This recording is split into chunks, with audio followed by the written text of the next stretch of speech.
mengetahui bagaimana menyelesaikan permasalahan seandainya saya menjumpai pembelajaran yang sulit dipahami. Jadi kalau gaya belajarnya kinestetik nanti bisa disampaikan ke guru, makanya Bu saya jenis siswa yang menggunakan gaya belajar kinestetik, apakah ada praktek dalam pembelajaran ini. Jadi kayak gitu supaya kita mudah mencerna. Oke, di sini Ibu materi kita pada hari ini adalah strategi pembelajaran sesuai dengan gaya belajar. Oke. Satu ya. Nah, jadi kesepakatan kelas nanti di sini bagi yang ingin bertanya itu harus mengangkat tangan dan kita di sini harus saling menghargai. Jadi kamu menghargai Ibu pada saat Ibu menjelaskan. Kemudian bersikap sopan santun saat berkata berbicara laku di dalam kelas. Sudah izin terlebih dahulu seandainya kalian ada mau keluar dan bertanya. Jika ingin menyatakan pertanyaan, angkatlah tangan dan memberi salam. Apabila dibagikan kelompok dan tugas, langsung dikerjakan yang dipahami dahulu dari aba-aba yang diberikan. Jadi kelompok kita gunakan kelompok semalam sesuai gaya belajarnya kinestetik, auditor, sama visual. Jadi ini kan dari dulunya secara kelompok ya. Oke, tujuan kita mempelajari ini adalah supaya bisa memahami arti pentingnya strategi pembelajaran. Jadi kalian tuh harus punya strategi pembelajaran, walaupun hanya siswa. Jadi hanya dua aja yang punya strategi pembelajaran, siswa itu ada. Dari itu kalian juga bisa memahami pengertian belajar menurut Al-Mahdi dan dapat memahami gaya belajar. Kemudian memahami modalitas belajar jenis dan strategi pembelajaran dari gaya-gaya belajar yang masing-masing kalian miliki. Yang dominan ya, dominan. Nah ini dia pengertian belajar menurut Pak Adi Jamas menyatakan bahwa belajar adalah proses di mana kalian itu menimbulkan tingkah laku atau melalui latihan atau pengalaman, diubah melalui pengalamannya. Jadi aktivitas yang kalian lakukan itu namanya belajar. Jadi misalnya menulis itu belajar. Jadi itu kegiatan-kegiatan yang dilakukan terhadap perubahan-perubahan itu namanya belajar. Dan itu belajar adalah suatu proses untuk memperoleh motivasi. Dan motivasi itu ada dua sayang, motivasi internal dan eksternal. Kalau internal itu dari dalam diri. Yang eksternal misalnya motivasi dari guru, teman, orang tua, itu namanya eksternal. Oke? Nah, itu yang menimbulkan tingkah laku dan kebiasaan. Ini ciri-ciri belajar. Nah, adanya kemampuan baru atau perubahan tingkah laku bersifat pengetahuan kognitif. Itu ciri-ciri belajar ya. Keterampilan maupun nilai dan sikap atau afektif. Jadi dinilai kognitif, motorik dan afektifnya. Perubahan tidak langsung sesaat melainkan menetap dan dapat disimpan. Nah, jadi kita tuh sentiasa belajar. Disimpan memori itu ada dua sayang. Dalam psikologinya, ilmu psikologi memori itu ada dua, memori jangka panjang dan jangka pendek. Biasanya kita mempelajari sesuatu, misalnya kita dipukul atau diperlakukan tidak baik, kita meletakkan di dalam memori jangka panjang sehingga kita menimbulkan sikap dendam, ingin membalas dan lain sebagainya. Coba kita dikasih uang sama orang tua, pasti lupa kan? Kenapa? Kita meletakkan di memori jangka panjang, jangka pendek. Jadi kita mudah lupa. Jadi seharusnya itu yang harus diletakkan di memori jangka panjang hal-hal yang positif. Misalnya teman membagikan kita makanan, teman membantu kita dalam proses belajar, itu yang seharusnya kita letakkan di memori jangka panjang. Yang buruk kita letakkan di memori jangka pendek. Jadi kita tahu ya. Oke, hakikat belajar. Nah, ini hakikat belajar adalah suatu proses usaha yang dilakukan secara sadar dan terus menerus. Nah, itu hakikatnya. Melalui bermacam-macam aktivitas. Jadi selagi kalian beraktivitas sehari-hari itu kalian namanya belajar. Walaupun itu berulang-ulang dan menjadi kebiasaan. Nah, kemudian strategi adalah sebuah cara yang dipakai oleh seseorang dalam melakukan sesuatu atau strategi. Jadi kita tuh misalnya melakukan sesuatu pasti ada strategi. Strategi berteman, strategi belajar, strategi menyelesaikan permasalahan. Jadi itu namanya strategi. Jadi alternatif yang kita lakukan. Nah, ini gaya belajar. Gaya belajar itu diartikan sebagai karakter dan preferensi atau pilihan individu mengenai cara mengumpulkan informasi, menafsirkan atau mengorganisasikan. Itu gaya belajar. Gaya belajar juga merupakan kunci untuk mengembangkan kinerja dalam pekerjaan di sekolah dan situasi antara pribadi. Jadi kalau kamu sudah mengenal gaya belajar kamu apa, jadi kamu tahu bagaimana cara untuk mengolah supaya saya bisa memahami suatu hal. Misalnya gaya belajarnya dengan auditorial menggunakan, berarti kalau seandainya di sekolah itu guru menyampaikan secara visual atau gambar, kalian bisa mencari alternatif penting misalnya di Google, mencari yang berhubungan dengan auditorial atau dengan lagu-lagu. Kan ada tuh kalau kimia kan memahami rumus kimia tuh FE kan ada dua lagu-lagu biasanya kan. Nah, jadi ada trik-trik yang akan kalian pahami setelah kalian sesuaikan dengan gaya belajar kalian nanti. Nah, di sini ada 3 macam gaya belajar. Jadi yang disebutkan visual, auditorial, dan kinestetik. Nah, gaya belajar yang visual ini lebih banyak menggunakan indera mata sebagai alat untuk menyerap informasi. Jadi dia dengan melihat aja dia bisa paham apa yang disampaikan, apa yang diinformasikan. Oh, itu maksudnya gitu. Jadi dia lebih membaca, lebih memahami intuisi itu sendiri berdasarkan apa yang dia lihat. Yang kedua, gaya belajar auditorial, yaitu gaya belajar yang banyak menggunakan telinga. Jadi dengan mendengarkan, dia bisa menyerap informasi yang masuk. Informasi itu akan bertahan lama dan dia bisa menyampaikan ke orang lain karena gaya belajar auditorial. Kemudian gaya belajar kinestetik, gaya belajar yang lebih menekankan pada praktek langsung dan lebih senang kalau dibiarkan mengerjakan sendiri. Nah, ini orang-orang yang kreatif, biasanya orang-orang olahraga, seni, itu menggunakan gaya belajar kinestetik. Ada yang sini suka olahraga? Oke. Nah, di sini ya ada modalitas belajar dan ciri dan strategi pembelajaran. Ini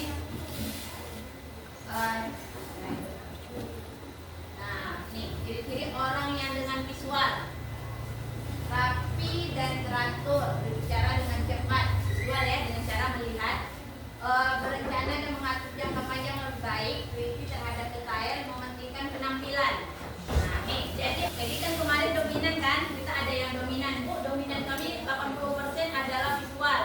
Kita dominan bahasanya, jadi dia lebih visual. Nah, inilah ciri-ciri orangnya. Rapi, dia ingin rapi aja. Dari itu berbicara dengan cepat, merencanakan, mengatur jangka panjang. Jadi orangnya memikirkan planning ke depan kayak mana orang yang visual. Jadi dia orangnya sering memplanningkan suatu hal dengan jangka panjang. Nanti kalau aku kayak gini, aku kayak gini, sampai ke depannya. Maunya seperti apa? Kalau misalnya karir itu kalian harus persiapan ini loh tahapnya, artinya belajar sini, dari SMA nanti dapat kayak ini, nanti bagian ini sudah di-planningkan. Teliti dengan teliti terhadap detail. Jadi orangnya sangat teliti, orang yang visual. Dan itu mementingkan penampilan, mengejar yang baik, bekerja yang baik, dan dapat menunjukkan kata-kata sebenarnya dalam pikiran kita, lebih mengingat apa yang dilihat daripada didengarkan. Jadi dia dengan cara melihat tuh, apa yang dilihat diletakkan di mulut yang kepanjangnya. Jadi dia mudah memahami dengan melihat, mengingat dengan asosiasi visual, biasanya tidak terganggu oleh keributan. Jadi orang visual ini tidak terganggu dengan keributan. Misalnya dalam kelas dimanapun dia tidak terganggu, oke? Karena dia visual. Nih banyak lagi, ada beberapa lagi. Pembaca yang cepat dan tekun. Jadi orang yang hobi membaca termasuk visual. Mencoret-coret tanpa arti selama berbicara di telepon dan dalam rapat. Lupa menyampaikan pesan verbal kepada orang lain. Jadi orang visual ini sering lupa apa yang mau disampaikan ya, karena dia bukan orang-orang ahli ya. Nah, sering menjawab pertanyaan dengan jawaban singkat, padat, dan tepat. Ya, tidak. Oke. Nah, orangnya simpel lah kayak gitu. Kira-kira apakah sudah terbaca dengan kalian? Apakah sesuai dengan yang kalian kerjakan di aplikasi yang pintar kemarin dengan yang disampaikan? Lebih suka melakukan demonstrasi daripada berpidato. Nah, lebih suka seni lukis daripada seni musik. Tahu ya? Nah, ini strategi yang efektif dalam pembelajarannya. Belajar dengan gambar, diagram, dan peta. Jadi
dan mudah terganggu oleh kejutan.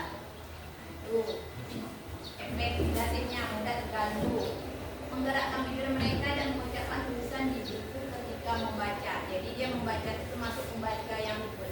Karena ada orang membaca kan membuat kan orang lain. Ada orang mengaji bising, orang bisa. Ada orang yang dalam hati, ya, dia bukan dalam hatinya dia baca kuat, tapi orang lain itu terganggu. Nah, itu tipe orang auditorial. Dia itu senang membaca dengan keras dan mendengarkan, dapat mengulang kembali dan meniru nada, irama, warna dan suara. Dan itu merasa kesulitan untuk menulis. Nah, jangan disuruh menulis. Jadi nanti kalau kelompok dengan orang auditorial, jangan kalian menulis. Dia tidak akan bisa menulis atau menceritakan, bisa tolonglah bantu buat makalah. Kalian ceritakan aja, jangan suruh dia. Berarti bukan dia tidak berkompeten di bagian itu. Mengarang itu tidak bagian dia. Karena kadang kita terus meresu, mengarang kan kalau guru di pelajaran sejarah dan lain sebagainya. Orang auditorial sering merasa kesulitan pada saat diberi tugas seperti ini. Dari itu berbicara dalam irama yang terpola, biasanya merupakan pembicara yang fasih. Jadi dia orangnya pandai berbicara dan lebih suka seni musik daripada seni lukis. Jadi dia dengan mendengarkan itu jadi dia bisa mengingat. Jadi orang kayak ini hati-hati, jangan sembarangan ngomong. Kalian kadang kan keceplosan bodoh, itu dia ingat itu, karena dia dari pendengaran bodoh, oh nih, nah, kalau kelompok atau tak pandai, lambat, lelet, nah, udah dari itulah dia mencerna informasi yang dapat tuh, apapun kata-kata tuh, simpan di hati, simpan di mulut yang panjang. Dia itu lebih suka berbicara, suka berdiskusi dan menjelaskan sesuatu dengan panjang lebar. Panjang lebar, dari sini panjang lebar, nah itu orang auditorial. Nah, strategi orang pembelajaran auditorial biasanya dengan membaca dengan suara, cerita, menulis ulang yang dipelajari, diskusi, berdebat, wawancara. Jadi orang auditorial ini pakar dalam berdiskusi dan berdebat. Jadi kalau ada kawan-kawan di antara kita nanti yang kelompok auditorial, berarti tipe-tipe orang yang suka berdebat. Nah, jadi tak usahlah dilawan, dia hebat dalam berdebat.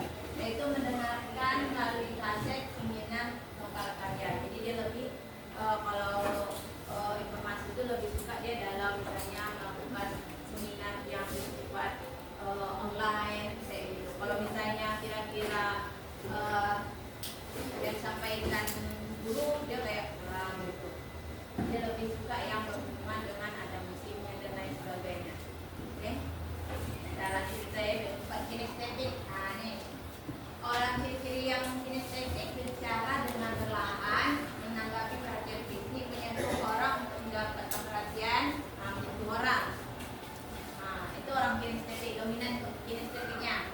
Berdiri dekat ketika berbicara dengan orang lain. Nah, jadi tadi diulangkan lagi, kalau orang auditorial ada satu ciri-ciri tadi. Kalau dia guru menyampaikan informasi itu dia sering gini telinganya, dimerengkan badannya, karena dia memang mencerna melalui telinga. Jadi ada kadang kadang kan kami guru, kenapa sih anak tuh nggak mandang muka saya, kok telinganya yang dikasih di samping, karena dia mencerna dari telinga. Kalau kayak gini dia kurang paham. Jadi supaya memang dia jelas, maka dimerengkan badannya. Balik lagi ke kinestetik ya. Jadi orang kinestetik itu menyentuh orang untuk mendapatkan perhatian mereka. Berdiri dekat ketika berbicara dengan orang. Selalu berorientasi pada fisik dan banyak bergerak. Nah, jadi salah satu orang yang banyak bergerak itu orang dengan ciri khas kinestetik. Belajar melalui manipulasi atau tarik. Nah, jadi dia kalau kan kebanyakan nih pasti cowok yang kinestetik ya, karena dia suka yang hati, olahraga atau kinestetik, menghafal dengan cara berjalan dan melihat, menggunakan jari sebagai penunjuk ketika membaca. Ataupun banyak menggunakan isyarat tubuh, tidak dapat duduk diam untuk waktu yang lama. Jadi dia orang yang kinestetik, termasuk anak yang hiperaktif. Tapi kalau hiperaktifnya berlebihan, adik-adik itu dapat gangguan psikologis, gangguan pembelajaran. Kemudian strategi pembelajarannya efektifnya melakukan praktek, mengamati demonstrasi, drama, permainan, aktivitas lapangan, menggunakan model Lego, alat praktek, kerajinan tangan. puzzle. Jadi ibu nanti ada tugas puzzle. Mudah-mudahan orang kinestetik bisa mengerjakan dalam jangka waktu 1 menit. Dan itu menggunakan gerak dalam belajar. Jadi kalau ada kawanku nanti dia sampaikan dengan guru dan lain sebagainya. Bu, dia tuh memang perlu jalan. Itu kalau kan ada kawan tuh perlu jalan. Orang belajar duduk dia jalan. Wah, ada orang kinestetik. Oke? Nah, nanti dimaklumi kalau misalnya dia mengulangi tindakan itu. Oke? Ini ada dalam video. Jadi lah ya. Dengar kira-kira? Ada istilahnya gaya belajar itu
Setelah berputus asa,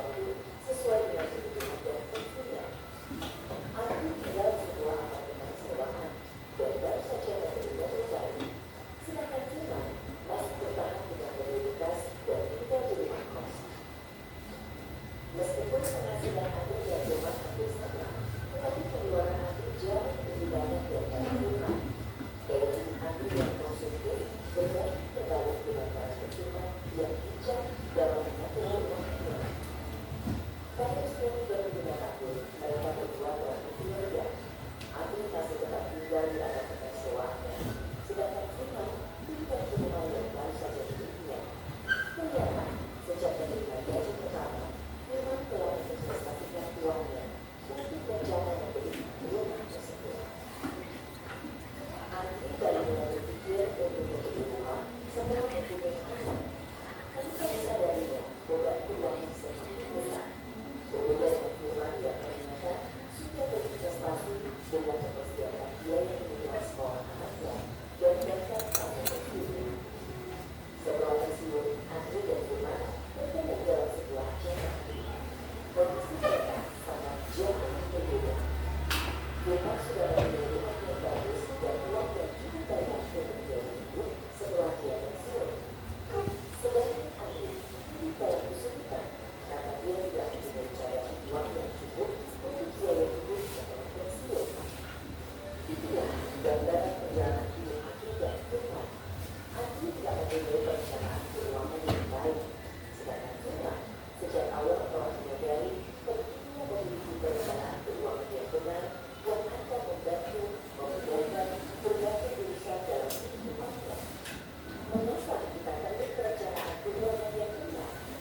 antara video ini apa dengan gaya belajar kalian masing-masing?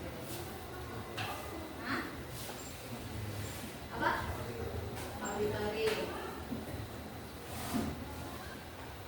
Ada lagi? Oke, itu dulu. Yang lain? Apa hubungan video ini? Rata-rata kan video ini menjelaskan tentang masa depannya kan? Nah, jadi kalian belajar tadi tentang gaya belajar. Apa hubungan antara video dengan gaya belajar? Ada yang bisa jawab?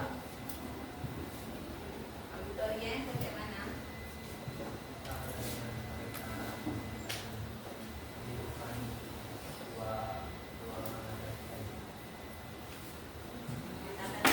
Dua alat lagi tadi ya, nama katanya apa hubungannya?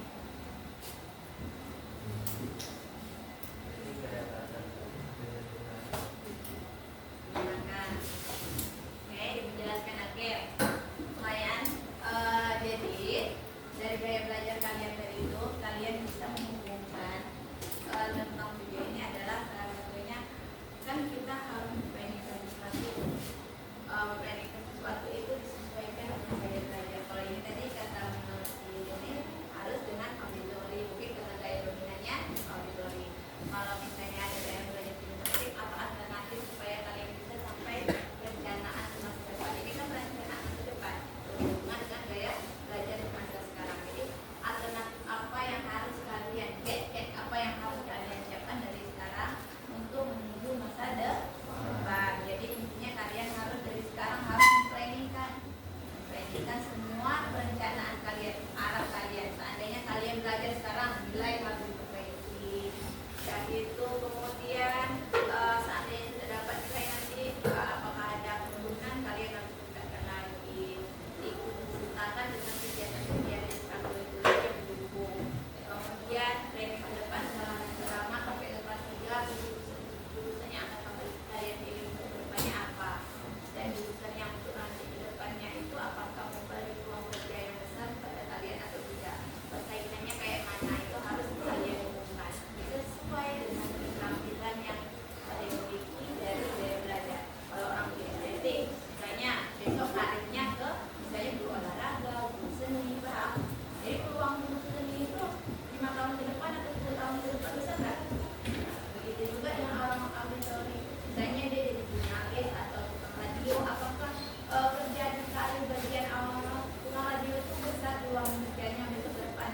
Apakah bisa memenuhi kebutuhan kita ke depan? Itu harus dipikirkan, harus planning dari sekarang. Kalau orang visual, misalnya kalau orang visual itu lebih ke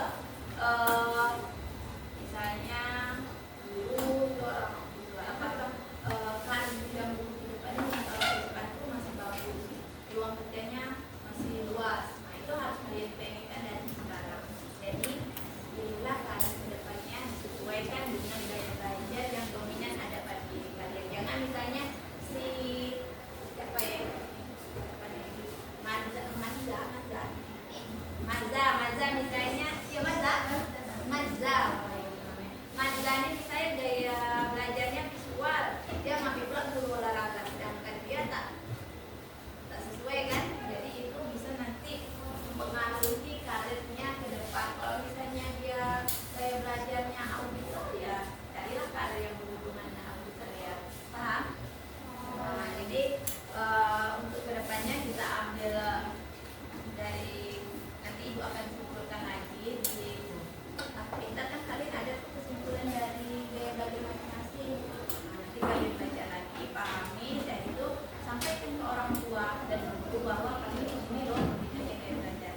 Oke lah, karena waktunya juga udah mau habis, jadi ibu tadi berdasarkan kelompok ibu membantukan pada mau nengok kan dari gaya belajar masing-masing kan ada itu yang pakar dalam menyelesaikan pada. Jadi satu kelompoknya ada 2 pada yang sudah diselesaikan dalam waktu yang 1 menit, karena itu udah tes kemarin 1 menit bisa diselesaikan.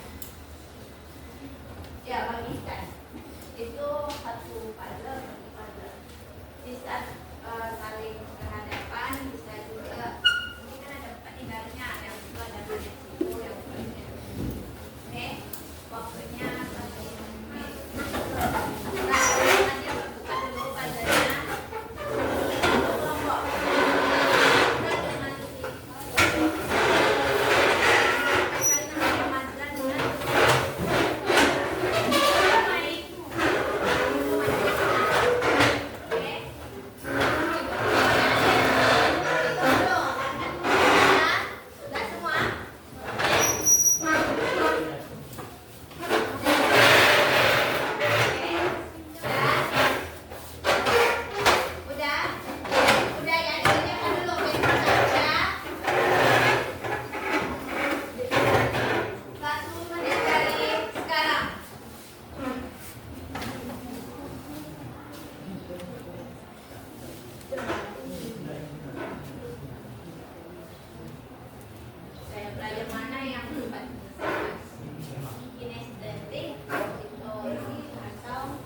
kita mengakhiri pembelajaran pada hari ini, Ibu minta kembali